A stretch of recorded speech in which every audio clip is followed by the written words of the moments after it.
आप सबका स्वागत है सिंह ऑटोजोन के नए एपिसोड में।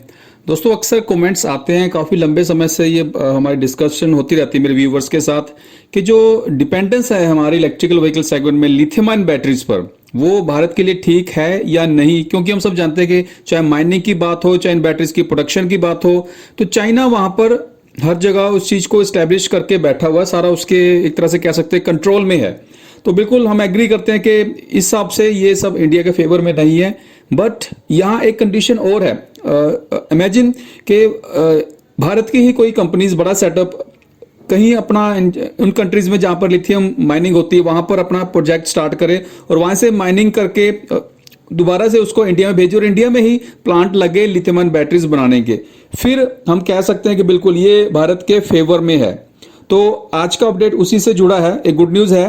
लास्ट ईयर एक अपडेट आया था कि भारत की जो माइनिंग कंपनी है मणिकरण पावर, उसने एक ज्वाइंट वेंचर किया है Australian mining company neo metal के साथ, और दोनों मिलकर ऑस्ट्रेलिया में ही जो लिथियम माइनिंग है एक प्रोजेक्ट पर उन्हें काम करना था। लेकिन उसके बाद से कोई अपडेट नहीं आया काफी टाइम से। लेकिन अब अपडेट आया है कि both approves feasible study of the project.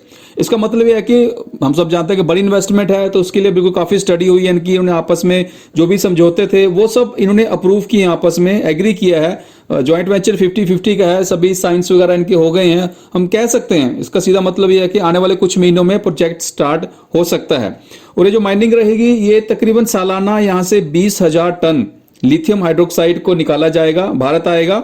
और भारत में हम सब जानते हैं कि ऑलरेडी कई प्लांट पर काम चल रहा है। तो बिल्कुल अगर आयरन जो एक अच्छा कंपोनेंट है, जो कि सबसे मेन कंपोनेंट रहता है बैटरीज का, लिथियम, वो अगर भारत की ही कंपनी ऑस्ट्रेलिया से निकालकर इंडिया भेजती है तो यहाँ बड़ा बेनिफिट होने वाला है। इसके अलावा अगर डिमांड की बात करें जो लिथियम की है, वो हर 5 साल में डबल हो रहा है। इस कदर इलेक्ट्रिक व्हीकल्स की डिमांड ग्लोबली बढ़ रही है और 2030 तक तो ये जो डिमांड है बढ़कर सालाना 1.6 मिलियन टन तक पहुंच जाएगी। ये बहुत बड़ा फिगर है दोस्तों। अब यहाँ इस माइनिंग जो सेटअप है, जॉइंट वेंचर है, जो एक गुड न्यूज है आज की, उसका बेनिफिट हमें क्या होने वाला है?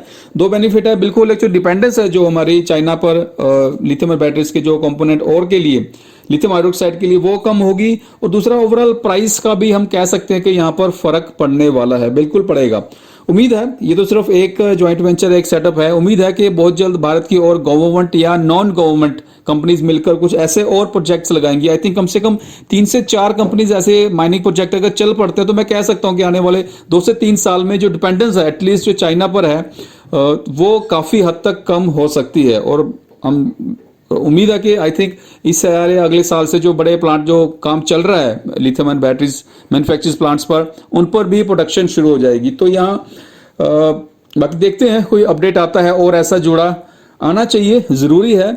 अगर हम सर्वाइवल की बात करें जो इंडियन कंपनीज की है, वो तभी हो पाएगा जब और हमारी कंपनीज निकाले, कंपोनेंट्स हम खुद बनाए, 90% के आसपास कोई भी इलेक्ट्रिक व्हीकल है उसकी जो लोकलाइजेशन 90% तक हो, तभी वो अफोर्डेबल हो पाएगा, तभी मास स्केल में आ पाएगा।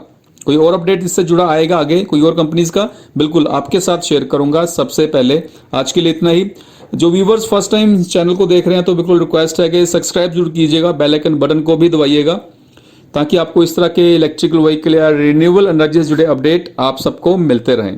तो बहुत बहुत शुक्रिया, धन्यवाद दोस्तों, जय हिंद।